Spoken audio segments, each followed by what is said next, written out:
شرم آئے گی آپ کو کہ جو ہمارے ملک میں ہو رہا ہے. اور یہ جو سینٹ کا الیکشن ہوا ہے, آپ کو افسوس ہوگا کہ ہم وہ کس کی امت ہیں, ہم کس کی امت ہیں, کس کے نام پہ پاکستان کا مطلب کیا, لا الہ الا اللہ, اس پہ یہ ہمارا ملک بنا تھا. اور آج دیکھیں ایک کرپٹ آدمی, دنیا میں ثابت کیا ہوا کرپٹ آدمی آصف زرداری, دنیا میں اس کے اوپر لکھا ہوا کہ مسٹر 10%, مضمون لکھے ہوئے ہیں, فلمیں بنی ہوئی ہیں اس کے اوپر. اور اس ملک میں لوگ کہیں جی ایک زرداری سب پہ بھاری, کیا کہ وہ رشوت دیتا تھا اس لیے سب پہ بھاری ہو گیا؟ کیا یہ ہمارا ملک؟ دوسری طرف دیکھیں, دوسری طرف یہاں بیٹھے ہوئے ہمارا لیڈر نواز شریف. اور نواز شریف ایک ڈاکو, ملک کو 30 سال سے لوٹ کے ملک سے باہر بھاگا ہوا ہے, جھوٹ بول کے باہر بھاگا ہوا ہے. سارے ملک کے سامنے ہمیں کیبنٹ میں ہمیں 6 گھنٹے میں بتایا جی اس کو یہ بھی بیماری ہے, اس کو یہ بھی بیماری ہے, اس کو یہ بھی بیماری ہے, وہ جہاز پہ بھی نہ چڑھ سکے, وہ شاید مر جائے گا. شیرین کے آنسو آ گئے کیبنٹ میں, اور شیرین کے آنسو آنے آسان کام نہیں ہے اسپیکر صاحب. تو ہم نے اس کو وہاں جیسے وہ جہاز پہ چڑھا, جیسے وہاں گیا, وہ ایک دم ہی تبدیل. اور آج وہاں جا کے تقریریں کر رہا ہے, وہاں بیٹھ کے اسکیمیں کر رہا ہے, وہاں بیٹھ کے پلاننگ کر کے جی اسے اتنا پیسہ دو, ادھر ادھر پیسہ کھلاؤ. ساری ان کی ایک کوشش ہے, جب سے ہم 2.5 سال سے حکومت آئی ہے, یہ سارے بڑے بڑے ڈاکو اکٹھے ہو کے یہ سمجھ رہے ہیں کہ عمران خان کو کرسی کا اتنا شوق ہے کہ اس کے اوپر اتنا پریشر ڈالو کہ یہ جی ہمیں جس طرح جنرل مشرف نے NRO دیا تھا یہ بھی دے دے گا. جنرل مشرف, فوج اس کے نیچے, عدلیہ اس کے کنٹرول میں ساری. میں کیونکہ میں ادھر ممبر پارلیمنٹ تھا, اپوزیشن نہ ہونے کے برابر. جو اپوزیشن کے اندر جو مین آدمی تھا فضل الرحمان, وہ اس کے ساتھ ملا ہوا تھا, وہ 2 نمبر ہمیشہ سے تھا, رائٹ.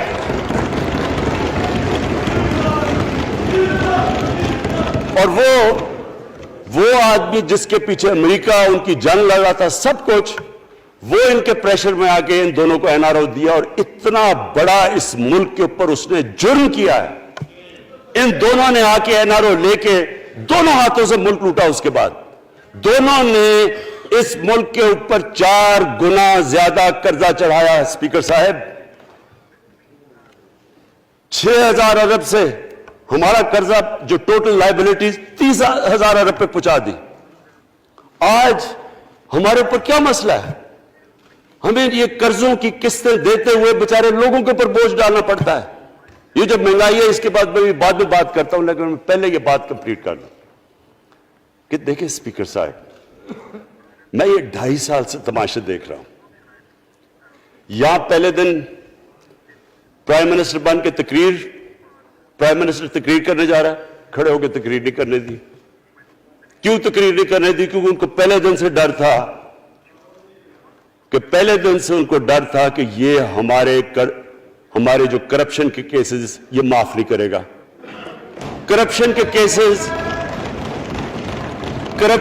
کیسز ہم نے نہیں بنائے تھے اسپیکر صاحب, یہ سارے ان کے دور کے کیسز بنے ہوئے ان کے اوپر. آپس میں تو ان کا مکمکا تھا, اپنا نیب کا چیئرمین آپس میں مل کے کیسز ان کے بند کر رہا ہے. عدلیہ اس وقت کی عدلیہ وہ ان کے ہاتھ میں تھی, ان کو تو مسئلہ ہی کوئی نہیں تھا. وہ $60 ملین آصف زرداری کا سوئٹزرلینڈ میں پڑا ہوا ہے, وہ جج کہہ رہا ہے کہ واپس لے کے آؤ. وہ یوسف رضا گیلانی جو یہاں سے سینیٹر بنا ہے, وہ پاکستان کا $60 ملین پڑا ہوا ہے سوئٹزرلینڈ میں, وہ جج کہہ رہا ہے کہ واپس لے کے آؤ. وہ کہتے نہیں جی میں نہیں خط لکھتا. بھئی آپ کے باپ کا پیسہ تھا, پاکستانی قوم کا پیسہ تھا, اس کے اوپر وہ ڈسکوالیفائی ہو جاتا ہے. وہ ایسے پھر ہے جس طرح نیلسن منڈیلا کہیں ڈسکوالیفائی ہو گیا. اسپیکر صاحب, میں یہ چیزیں آپ کو اس لیے بتا رہا ہوں, میں تو ان کو 30 سال سے جانتا ہوں.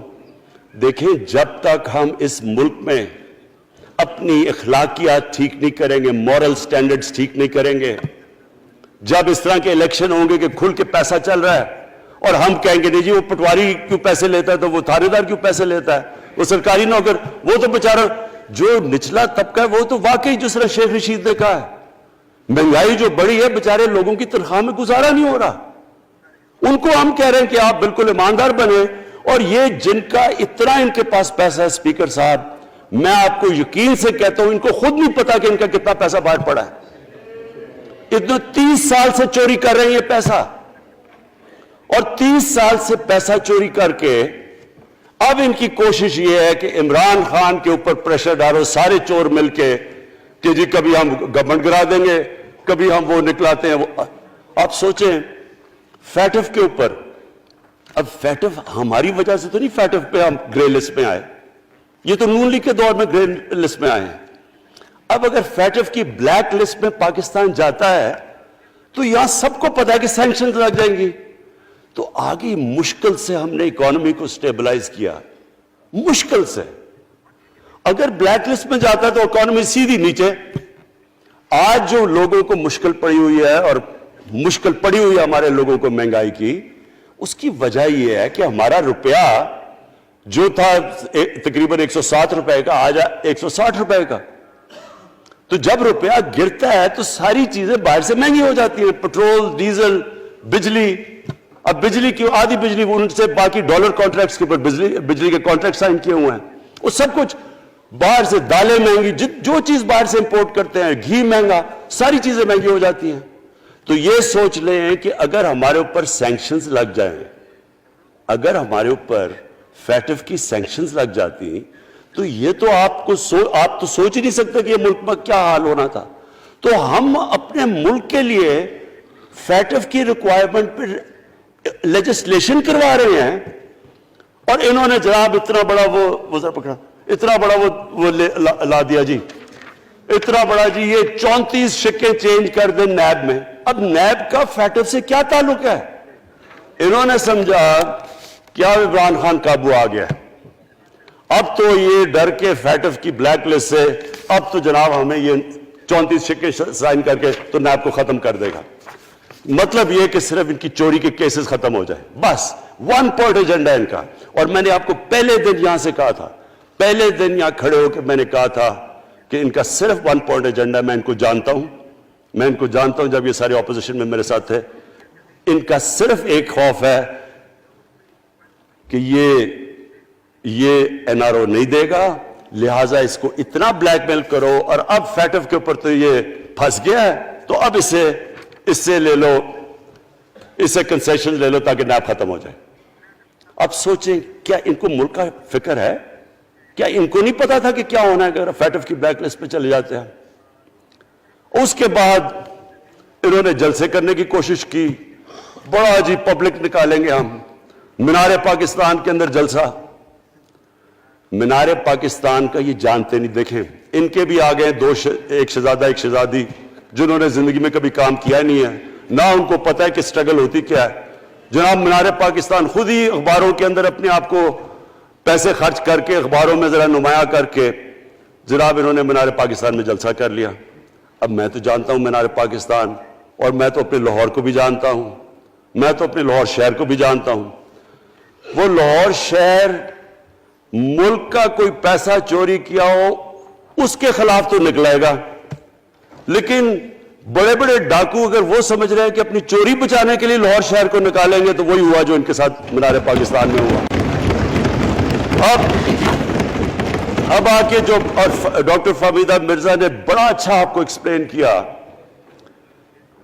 انہوں نے بتایا کہ یہ کیوں ضروری تھا اوپن بیلٹ. انہوں نے بتایا کہ الیکشن کمیشن کی تو ریکوائرمنٹ ہے کہ آنسٹ ہو, فری اور فیئر الیکشن ہو. تو انہوں نے 2008 میں چارٹر آف ڈیموکریسی میں کہا ہوا ہے کہ جی اوپن بیلٹ ہونی چاہیے, دونوں پارٹیز نے. اور اس کے بعد ایک دم وہاں سے دونوں سب ادھر سے بھاگ کے اور کہتے نہیں جی خفیہ بیلٹ ہونی چاہیے. میں نے تب کہہ دیا کہ خفیہ بیلٹ کا ایک مقصد تھا, سارے مل کے کوشش کریں گے کہ حفیظ شیخ کو ہرائیں, اور وہ جو آدمی جیتا ہے پاکستان کا کرپٹ ترین آدمی.